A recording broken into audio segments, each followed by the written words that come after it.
Namaste and welcome to this 40-day Kriya. My name is Kathy Aganoff and I'm so excited you've chosen to do this challenge with me. Before we get into the practice, I just want to start by talking you through the fundamentals of the practice and how the 40-day Kriya works. The notion of the 40-day Kriya is that we do the same Kriya, the same exact sequence of poses and breath work every day for 40 days straight. And the first question that often comes up here is why 40 days? Well, 40 days is referenced a lot in spiritual texts as a significant number for doing a spiritual practice. Yogi Bhajan, the founder of Kundalini Yoga, says that it takes 40 days to break a habit and it takes 90 days to form a totally new behavior or subconscious pattern. If you've been practicing yoga for a while and you often say and think to yourself that you have a daily yoga practice, but is it really 100% daily? Do you actually do it every single day without fail? Or is it more like a 5 days a week practice, or sometimes 7 days a week and sometimes 4? So the 40-day framework really gives us a clear accountability tracker where you can be really clear about your practice. There's the opportunity to exercise self-discipline, to really stay accountable in your practice. The tapas, the heat, the fire of discipline that we need to ignite in order to push through the resistance we'll inevitably face in motivating ourselves to get out of bed in the morning and do our practice, will strengthen our personal resolve. So it's an opportunity to cultivate greater personal integrity. We get to feel really good about it and about ourselves as we're doing it. So why else would you want to do a 40-day Kriya? What other benefits are there in doing this practice and why is it worth all the effort? Well, one of the greatest effects of Kundalini Yoga is its effect on the nervous system. Modern neuroscience is now able to explain how these practices work to increase our capacity to experience stress, to develop more resilience in the nervous system. The ancient yogis have known intuitively through connecting intimately with their bodies and minds over lifetimes that we can hack our nervous system and optimize the quality of our energy and our human experience by doing these practices. They developed these practices for this reason.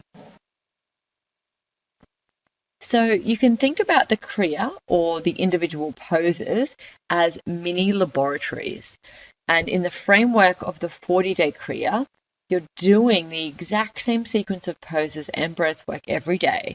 So it also becomes like a controlled experiment.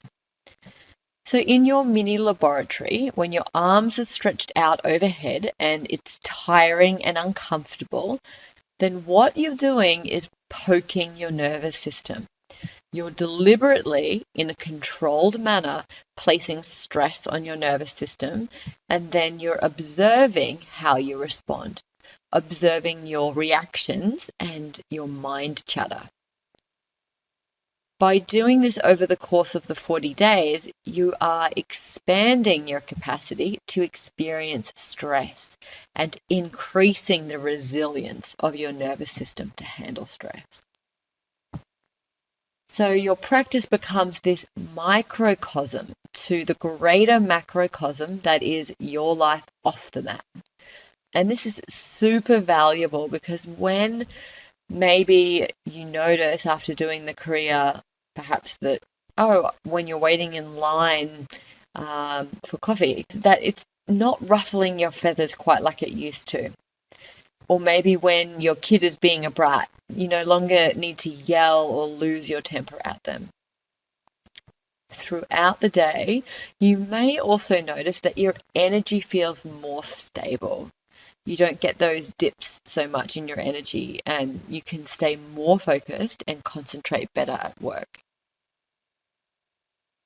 When we think of the Kriya and the whole purpose of the Kriya as working with the energy body and moving prana, circulating prana, with that indrawing of energy into the central channel, Sushumna Nadi, and raising that prana up the spine to the third eye, then that concentration of energy up in the third eye is what gives us this expanded awareness and that ability to see clearly what is real and what is not real or illusion.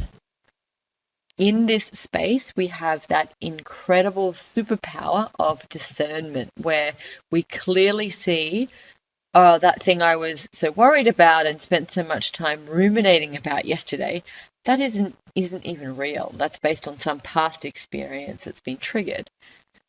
And it's just made up.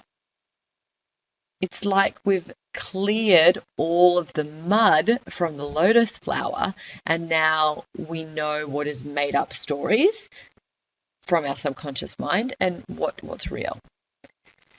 There's said to be 1,000 thoughts per blink of an eye. And most of these vrittis, these thoughts or brain waves, flit by and end up in the subconscious mind where they are stored.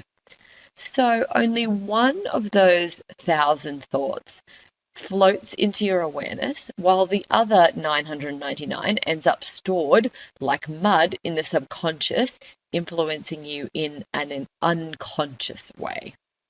It's influencing us as the thoughts that come to the surface, if they come up into our awareness, latch on and create a feeling.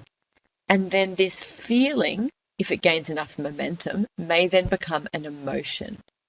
Emotion is just energy in motion, and this emotion may lead us to act in a certain way we may regret. So you can see how valuable it is to have a practice for washing our energy body in this way, kind of like brushing your teeth or having a shower and washing your physical body. So in our practice, we get to wash away some of this mud from the lotus symbolizing the third eye. And then we see more clearly. So we get to really uncover more layers of the onion, so to speak. And this is why Kundalini Yoga is often called the yoga of awareness. So there's a few things that you'll notice as you move through the Kriya over the 40 days, and a few stages you'll likely move through. Firstly, in the beginning, the first 15 days or so, you're likely to be focusing on mastering the poses and the breath. So when you observe your mind chatter in the poses, this is likely what you'll see. A lot of self-talk around the poses themselves. Maybe there's even anger and frustration that comes up around it being difficult. And why do I have to keep my arms up for so long? Maybe you'll notice that you're projecting that anger out towards me as the teacher guiding you. But the point is, this narrative will mostly revolve around the poses and the practice. Then sometime around the middle, maybe day 16-ish, you'll likely shift into boredom. You may have started to master the poses by this point and feel like you're able to do them without thinking about what you're doing, and you'll get into your groove with it. But you may also notice that as this happens, boredom sets in, and maybe the mind chatter starts to get more distracted. Maybe now you start thinking about work or items on your to-do list or breakfast, whatever it is. This is a really valuable experience, though, because it now provides an opportunity to practice just being with what is. Rather than our practice being a source of entertainment for us, which it often is, once you get to this stage, the practice is now offering us something far more valuable. And if we can stay with it through this stage, what is revealed to us below this surface level boredom is really the juice of the practice. This is where we get to see the layers of the mind in the subconscious that maybe says, I'm lonely, or I'm sad, or I feel guilty. This is where the practice can provide a really deep healing response. If, when we come back to this notion of washing our energy body and our subconscious mind and clearing out the garbage, then when we get to these deeper layers, what we're clearing out isn't just the thousands of superficial vrittis or thought waves, but these deeper, self-limiting, perhaps core beliefs and traumas that have been stored and repressed. Now, if you're new to practicing Kundalini Yoga and you haven't studied the chakra system already, then this may seem like a lot to take in. So go slow and know that you don't need to know how all the energy anatomy works to reap the benefits of the practice and have an authentic and incredible experience from the practice.